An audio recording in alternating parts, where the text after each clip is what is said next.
1947 में जब मां भारती के टुकड़े हुए,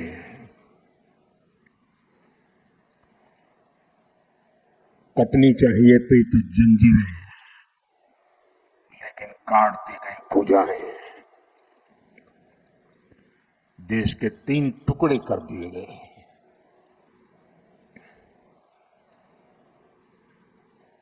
और उसी रात पहला आतंकवादी हमला कश्मीर की धरती पर हुआ।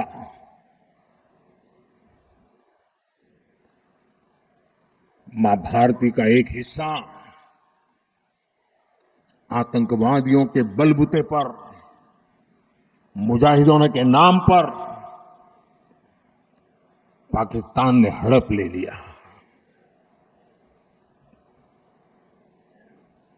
अगर उसी दिन इन मुजाहिदों को मौत के घाट उतार दिया गया होता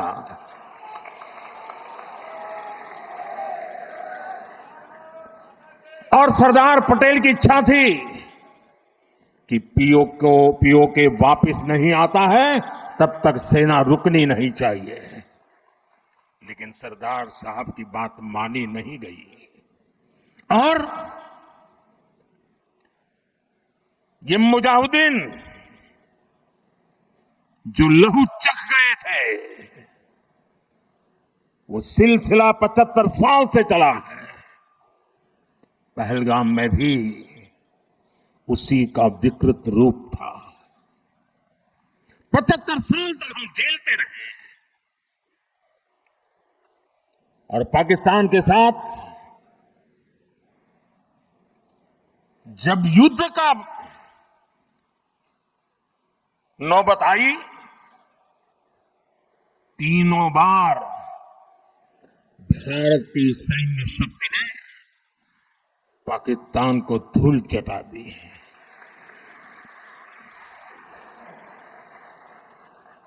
और पाकिस्तान समझ गया कि लड़ाई में वो भारत से जीत नहीं सकते, और इसलिए उसने प्रॉक्सी वॉर चालू किया। सैन्य प्रशिक्षण होता है, सैन्य प्रशिक्षित आतंकवादी भारत भेजे जाते हैं और निर्दोष निहत्थे लोग, कोई यात्रा करने गया है, कोई बस में जा रहा है, कोई होटल में बैठा है, कोई टूरिस्ट बन के जा रहा है, जहां मौका मिला वे मारते रहे, मारते रहे, मारते रहे और हम सहते रहे। आप मुझे बताइए, क्या ये अब सहना चाहिए? क्या गोली का जवाब गोले से देना चाहिए? ईंट का जवाब पत्थर से देना चाहिए? ये कांटे को जल मुर्द से उखाड़ देना चाहिए?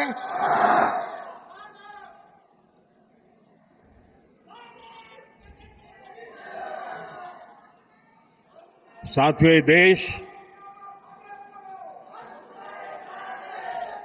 उस महान संस्कृति और परंपरा को लेकर के चला है, वसुधैव कुटुंबकम।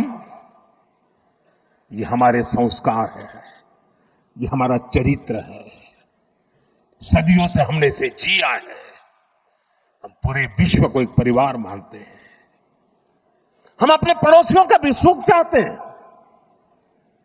वे भी सुख चैन से जिए, हमें भी सुख चैन से जीने दें। ये हमारा हजारों साल से चिंतन रहा है। लेकिन जब बार बार हमारे सामर्थ्य को ललकारा जाए तो ये देश वीरों की भी भूमि है।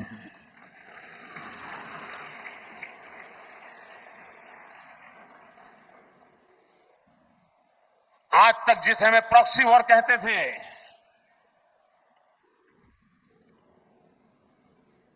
6 मई के बाद जो दृश्य देखे गए,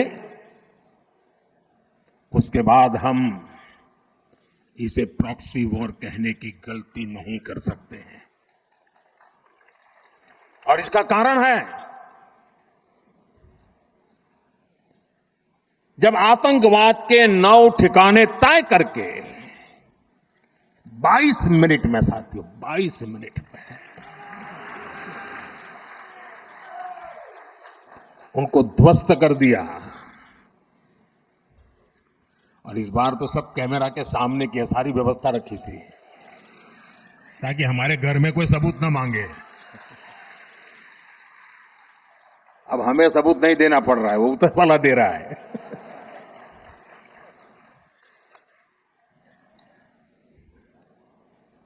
और मैं इसलिए कहता हूं अब ये प्रॉक्सी वॉर नहीं कह सकते इसको, क्योंकि जो आतंकवादियों के जनाजे निकले 6 मई के बाद जिनका कत्ल हुआ, उस जनाजे को स्टेट ऑनर दिया गया पाकिस्तान में। उनके कॉफिन पे पाकिस्तान के झंडे लगाए गए, उनकी सेना ने उनको सैल्यूट दी। ये सिद्ध करता है कि आतंकवादी गतिविधि प्रॉक्सी वॉर नहीं है, ये आपकी सोची समझी युद्ध की रणनीति है।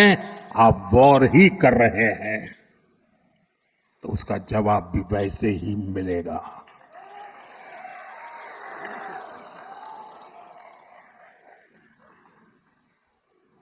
हम अपने काम में लगे थे, प्रगति के राह पे चले थे।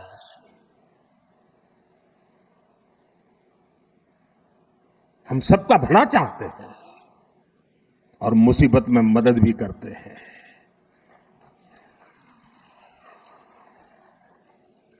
लेकिन बदले में खून की नदियां बहती है।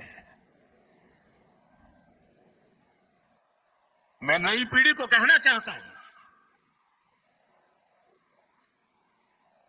देश को कैसे बर्बाद किया गया है। 1960 में जो इंडस वाटर ट्रीटी हुई है, अगर उसकी बारीकी में जाएंगे तो आप चौंक जाएंगे। यहां तक तय हुआ है उसमें कि जो जम्मू कश्मीर की अन्य नदियों पर डैम बने हैं, उन डैम का सफाई का काम नहीं किया जाएगा, डिसिल्टिंग नहीं किया जाएगा। सफाई के लिए जो नीचे की तरफ गेट है वो नहीं खोले जाएंगे। 60 साल तक ये गेट नहीं खोले गए और जिसमें 100% पानी भरना चाहिए था, धीरे धीरे इसकी कैपेसिटी कम हो गई, 2%, 3% रह गया। क्या मेरे देशवासियों को पानी पर अधिकार नहीं है क्या? उनको उनके हक का पानी मिलना चाहिए, नहीं मिलना चाहिए क्या? और अभी तो मैंने कुछ ज्यादा किया नहीं है।